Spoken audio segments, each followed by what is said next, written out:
எனக்கு நான் படம் எல்லாம் செஞ்சு முடிச்சுட்டேன், இயக்கிட்டேன், எல்லாம் முடிச்சுட்டோம். ஆனா, எனக்கு அது அவங்களோட படம்னு தோணும்.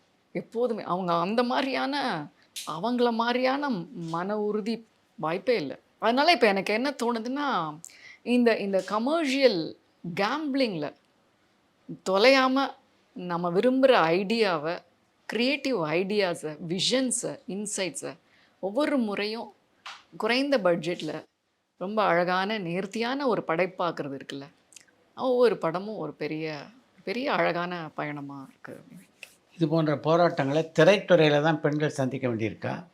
இல்ல கவிஞராகவும் சந்திக்க வேண்டியிருக்கா? உங்களுக்கே தெரியும். நீங்களே கேட்டுட்டீங்க. கவிதை துறையில நான் பார்க்காத போராட்டம் இல்ல அப்படின்னு நான் நெனைக்கிறேன். அதுதான் எனக்கு இந்த முதுகெலும்பே குடுத்தது.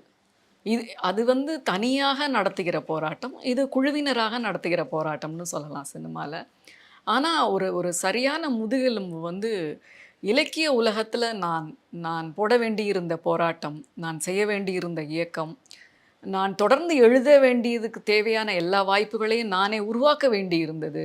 இதில நான்னு ஒண்ணு இல்ல. நெறைய எல்லா குட்டி ரேவதியின் இடத்துல எந்த பெண் இருந்திருந்தாலும் இந்த சவால் இருந்திருக்கும்னு தான் நெனைக்கிறேன்.